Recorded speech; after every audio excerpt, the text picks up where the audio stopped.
आज ज्येष्ठ नागरिक दिवसानिमित्त सामाजिक विकासात ज्येष्ठ नागरिकांची भूमिका या विषयावर संवाद साधण्यासाठी अखिल भारतीय ज्येष्ठ नागरिक महासंघाचे संस्थापक डॉक्टर SP किंजवडेकर आपल्या स्टुडिओत आले आहेत। नमस्कार, 9:30च्या बातमीपत्रात आपलं स्वागत। नमस्कार सर, आज ज्येष्ठ नागरिक दिवस, सगळं जग हा ज्येष्ठ नागरिक दिवस साजरा करत आहे। पूर्वी समाजात ज्येष्ठांचा मान राखण्याची, त्यांच्या शब्दांना किंमत देण्याची पद्धत होती। आज समाजात हे चित्र बदलताना दिसतंय। कुठेतरी उपेक्षा, कुठेतरी अवहेलना आणि अनेकशा अडीअडचणींना वृद्ध आणि ज्येष्ठ मंडळी सामोरी जात आहेत। आज आपण जागतिक हा जो दिवस साजरा करतोय, याचं औचित्य काय आणि याचं महत्त्व काय?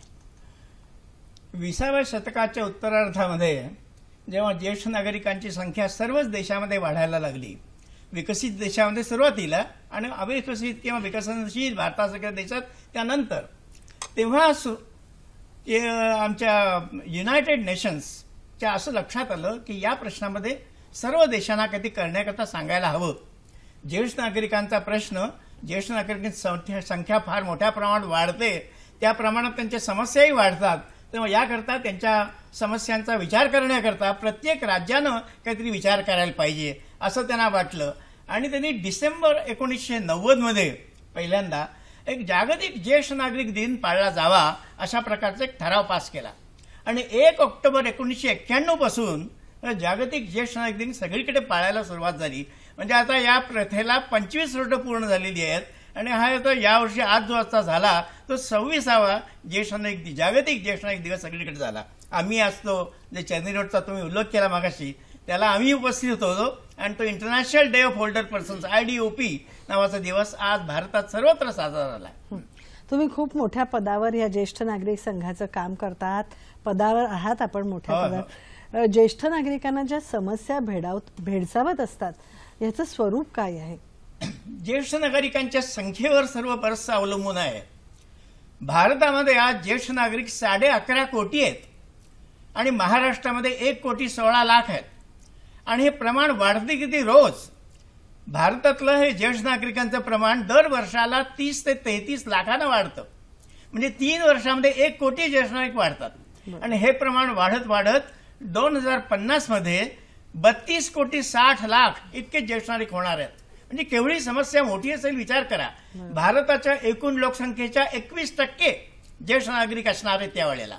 महाराष्ट्रात सुद्धा आज 1,16,00,000 ज्येष्ठ नागरिक आहेत आणि यांचंही प्रमाण वाढत 2050 मध्ये 3,25,00,000 इतकं होणार आहे। बरोबर आहे, पण ह्यांच्या नेमक्या समस्या काय? यांच्या समस्या, त्यामुळे त्यातल्या अशा समस्या आहेत मुख्यतः ज्येष्ठ नागरिकांना काय लागतं?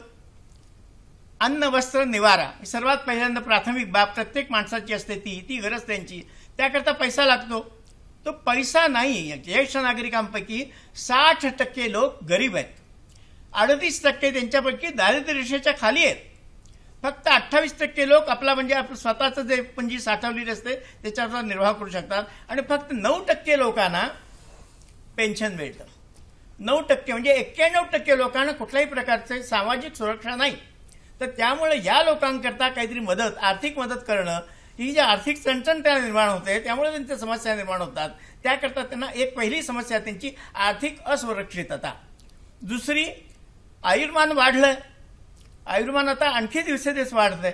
आजच आता अपेक्षित आयुर्मान जन्मतः पुरुषांचं 65 वर्ष आणि महिलांचं 68 वर्ष आहे।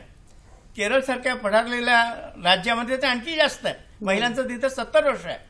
हे वाढलेल्या आयुर्मानाबरोबर बरेचसे रोग सुद्धा येतात। ते वाढलेले रोग यांची चिकित्सा करणं या गरीब ज्येष्ठ नागरिकांना, मध्यमवर्गीयांना शक्य होत नाही, कारण यांची किमती चिकित्सेच्या फार वाढलेल्या आहेत। औषध पाण्याचा खर्च फार वाढलाय। त्याकरता ही दुसरी, आरोग्य सुरक्षा ही त्यांची दुसरी महत्वाची समस्या। आणि तिसरी समस्या सुरक्षेची, जीवित आणि वित्त यांची सुरक्षा नाही। आज घरात सुद्धा नाही सुरक्षा तिची, बाहेरही नाहीये। एकटे राहणारे ज्येष्ठ नागरिक किती आहेत? 20% ज्येष्ठ नागरिक एकटे राहतात भारतामध्ये आणि त्यांच्यापैकी या लोकांच्यावर त्यामुळे अत्याचार पुष्कळ होतात। एकट्या राहण्याच्यावर हेरून त्यांच्यावर हल्ला करणारे असामाजिक अशा प्रकारचे सामाजिक जे लोक आहेत ते त्यांना घेऊन त्यांच्यावर हल्ले करतात, त्यांना ठार मारतात, त्यांच्या पुष्कळ प्रकारचे अत्याचार करतात। या सगळ्या त्यांच्या मुख्य समस्या आहेत. सुरक्षेची समस्या म्हणजे सगळी सामाजिक सुरक्षा आपल्याकडे अजिबात नाहीये, जी पुढारलेल्या देशात आहे ती या ठिकाणी काही प्रमाणात मिळावी. त्यांना आर्थिक सुरक्षितता मिळावी, त्यांना आरोग्याची सुरक्षा मिळावी आणि त्यांना सुरक्षितता जीविताची मिळावी. या मुख्य समस्या आणि त्याकरता त्यांचे प्रयत्न चालू असतात. बरोबर आहे. पण ह्या सगळ्यात एक महत्वाच्या समस्येचा आपण उल्लेख नाही केलात, त्यांच्या मानसिक समस्या किंवा त्यांच्या कुटुंबियांकडून त्यांच्यावर होणारे अत्याचार. मी फक्त तुम्हाला 3 महत्वाच्या समस्या सांगितल्या, आणखी समस्या पुष्कळ आहेत सामाजिक समस्येमध्ये आणि या मानसिक आजारांचं फार मोठं स्थान आहे. आज तर आता आपल्याकडे जसं जसं वर वाढतंय तसं तसं मानसिक आजार वाढत आहेत. आता हा अल्झायमर नावाचा का डिमेन्शिया हा जो रोग आहे तो आता 80 नंतर जास्त प्रमाणात होतो. आता आपल्याकडे 80 पेक्षा जास्त वाढणारी माणसांची संख्या सर्वात जास्त आहे. तेव्हा 80 आणि त्याच्यापुढे होणारे 5 लोकांमध्ये एकाला अल्झायमर होतो असं आढळलं अमेरिकेमध्ये. आपल्याकडे अजून तेवढं त्याची ही आकडेवारी तयार नाहीये. पण हा विकार, मानसिक आजार, डिप्रेशन हे सगळे खूप प्रमाणात वाढत आहेत. बाकीचं जर ब्लड प्रेशर आणि डायबिटीज, हार्ट अटॅक आणि कॅन्सर हे जर आहेतच, पण त्याच्या जोडीला हे रोग जे आहेत त्या रोगांच्यावर उपचार करण्याकरता त्यांच्याकडे काही उपाय नाहीयेत. याकरता त्यांना आरोग्य सुरक्षा देणं हे शासनाचं कर्तव्य असं मला वाटतं. बरोबर आहे. मला या अनुषंगाने जाता जाता अगदी थोडक्यात ह्या प्रश्नाचं आपण उत्तर द्या की सामाजिक विकासात ज्येष्ठ नागरिक आपली भूमिका कशी बजावू शकतात आणि आता ते कशी बजावत आहेत. सामाजिक काय कुठल्याही क्षेत्रामध्ये तुम्ही पहा, ज्येष्ठ नागरिक प्रत्येक क्षेत्रात आहेत. ग्रामीण भागात सुद्धा आहेत आणि शहरी भागात तर आहेतच आहेत.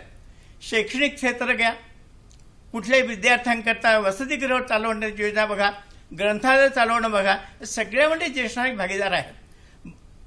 ज्या मुलांना समजा शाळेमध्ये फी भरण्याची शक्यता नाहीये, म्हणजे अडचण आहे अशी, त्यांच्याकरता पैसे गोळा करून त्यांना ती फीची मदत करणं, त्यांच्या शिकवण्याकरता त्यांना मदत करणं, अशा प्रकारचं सामाजिक कामं आमचे ज्येष्ठ नागरिक सर्वत्र करत असतात.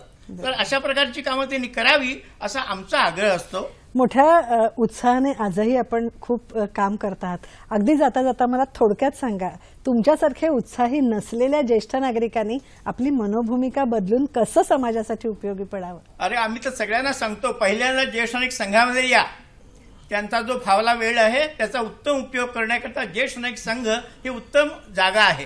तिथं आलो की त्यांना मोल्ड करतो, त्यांना घडवतो, त्यांना सांगतो त्यांनी काय करायला पाहिजे, समाजाकरता काय करता येईल. तुमची निराशा झटकून टाकून उत्साह वाढवण्याकरता, सामाजिक काम करण्याकरता, त्यांना प्रेरित करण्याकरता आमच्याकडे भरपूर काही आहे.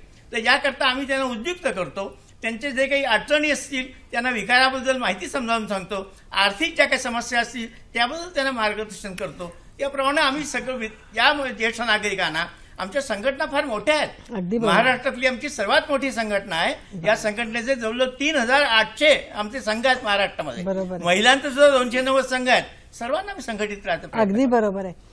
एवढ्या मोठ्या संख्येने आपण ज्येष्ठ नागरिक संघासाठी काम करत आहात आणि या सगळ्याचं नेतृत्व आपण करत आहात. आपल्याला ज्येष्ठ नागरिक म्हणावंसंही वाटत नाही, इतके आपण उत्साहाने परिपूर्ण आहात.